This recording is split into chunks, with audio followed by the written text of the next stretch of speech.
सभी साथियों को नमस्कार। एजुकेशन स्पेशल यूट्यूब चैनल में आप सभी का स्वागत है। जैसा कि सभी साथियों को पता है कि एजुकेशन स्पेशल यूट्यूब चैनल एक ऐसा ऑनलाइन प्लेटफॉर्म है जिसके माध्यम से समय समय पर आपको शिक्षा विभाग एवं शैक्षणिक गतिविधियों से जुड़ी हुई महत्वपूर्ण जानकारियां आप तक उपलब्ध करवाने का एकमात्र प्लेटफॉर्म है। तो साथियों, वीडियो की शुरुआत करने से पहले यदि आप चैनल पर नए हैं और अभी तक आपने चैनल को सब्सक्राइब नहीं किया है तो प्लीज़ आप चैनल को सब्सक्राइब करें, बेल आइकन को प्रेस करें ताकि इसी प्रकार के वीडियो के नोटिफिकेशन आपको मिलते रहेंगे। साथ ही साथ वीडियो को आप बिना स्किप किए हुए अंत तक पूरा देखेंगे ताकि पूरी जानकारी आपको स्पष्ट रूप से मिल सकेगी। आइए जानते हैं राष्ट्रीय ECCE परिषद की स्थापना कब हुई, शाला पूर्व शिक्षा नीति का जो गठन कैसे हुआ, वो पूरी जानकारी इसमें आपको बताऊंगा। भारत सरकार महिला बाल विकास मंत्रालय के आदेश क्रमांक जो कि 2013 में आया, नई दिल्ली दिनांक 3 मार्च 2014 के द्वारा राष्ट्रीय ECCE का मतलब अर्ली सी का education early child care and education परिषद की स्थापना की गई। प्रदेश ECCE परिषद का गठन कब हुआ?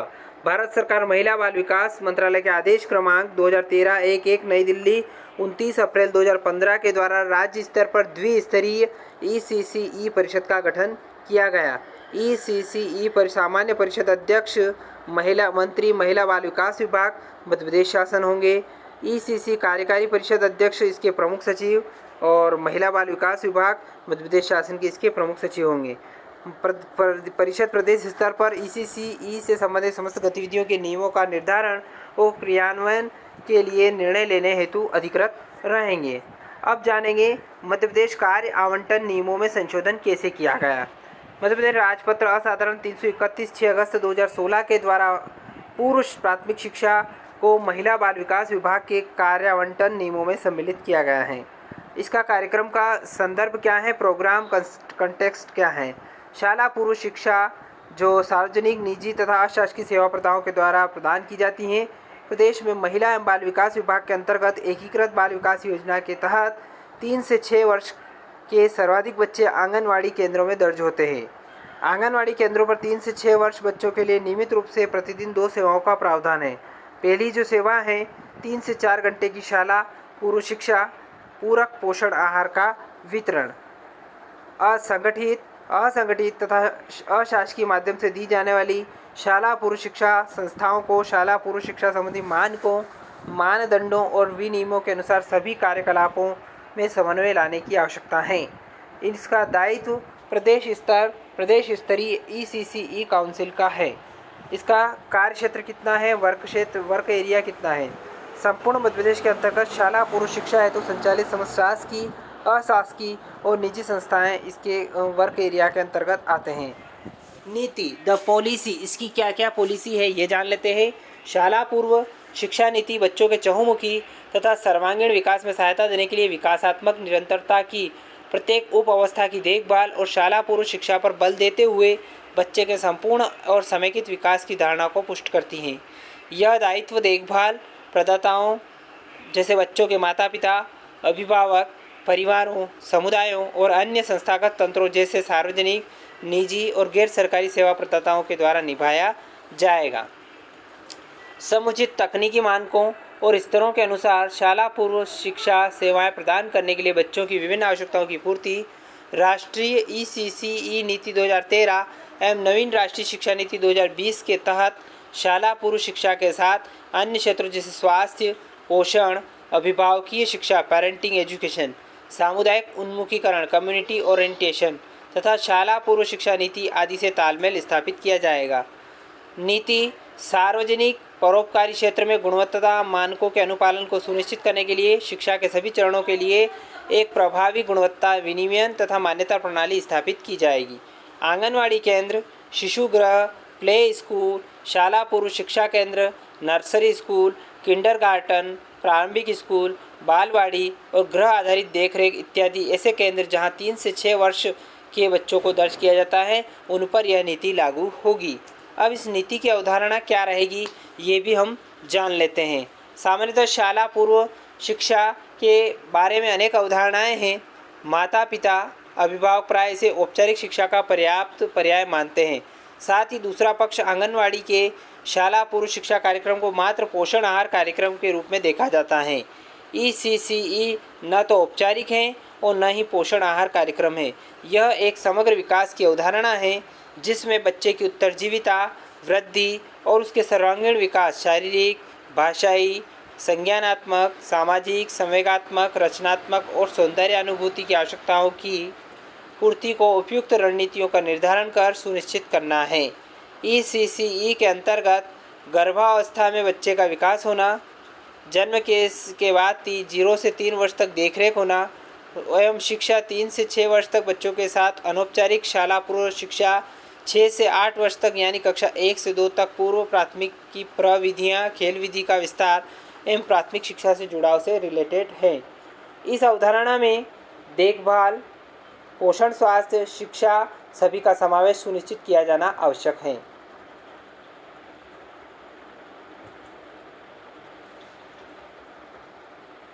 शाला पूर्व शिक्षा से अभिप्राय, प्री स्कूल एजुकेशन से अभिप्राय अनौपचारिक शिक्षा है, न कि औपचारिक शिक्षा।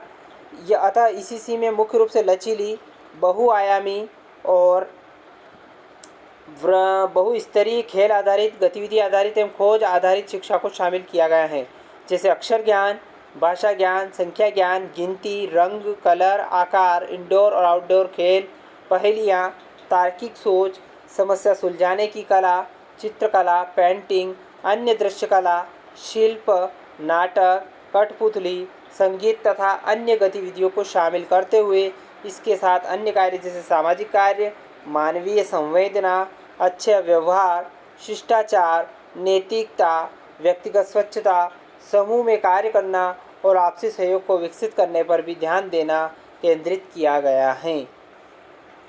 ECCE प्रारंभिक बाल्यावस्था देखभाल एवं शिक्षा के समग्र अवधारणा के साथ ICDS एकीकृत बाल विकास सेवा 1975 से बाल विकास के लिए निरंतर प्रयासरत है, परंतु पहुंच और गुणवत्ता के क्षेत्र में अभी बहुत कुछ किए जाने की आवश्यकता है ताकि रिक्तता की पूर्ति की जा सके और शाला पूर्व शिक्षा में गुणवत्ता वृद्धि की जरूरत विशेष रूप से ध्यान आकर्षित करती है।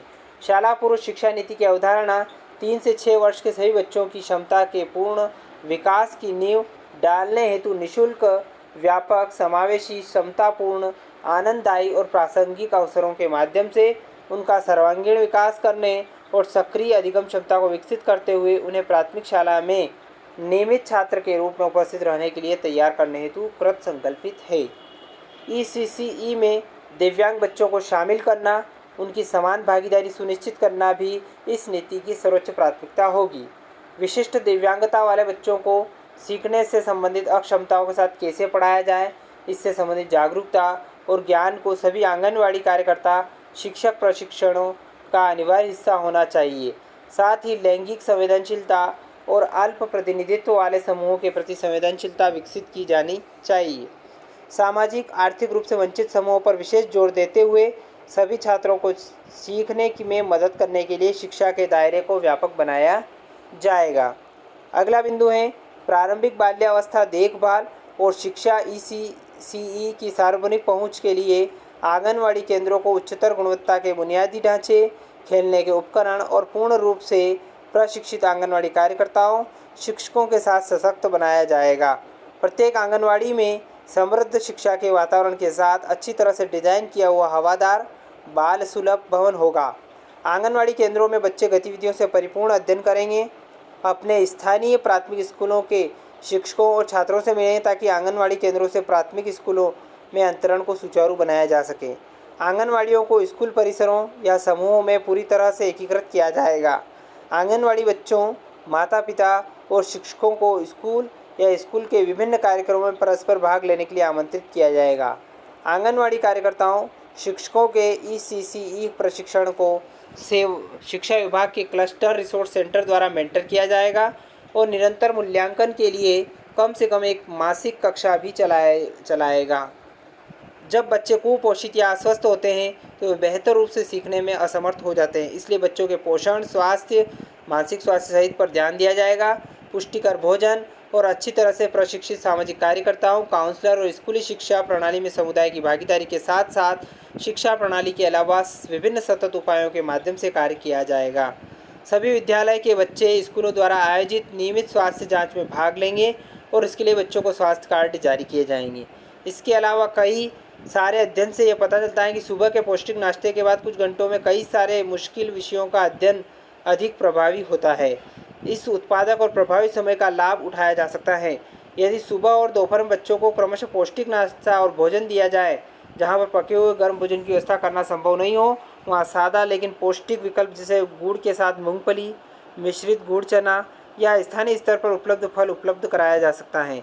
सभी स्कूली बच्चों को विशेष रूप से 100% टीकाकरण के लिए स्कूलों में नियमित स्वास्थ्य जांच कराई जाएगी और इसकी निगरानी के लिए हेल्थ कार्ड जारी किए जाएंगे। यह नीति ECCE काउंसिल के तहत उपयुक्त प्रावधानों द्वारा समुचित वातावरण बनाते हुए शाला पूर्व शिक्षा केंद्र आधारित गतिविधियों के साथ बच्चों को शाला जाने के लिए तैयार करते हुए उनकी आयु और आवश्यकता के अनुरूप बोझ रहित मार्ग प्रशस्त करती हैं। तो साथियों, आशा करता हूँ कि शाला पूर्व शिक्षा नीति से संबंधित महत्वपूर्ण अवधारणा आपको स्पष्ट रूप से समझ में आई होगी।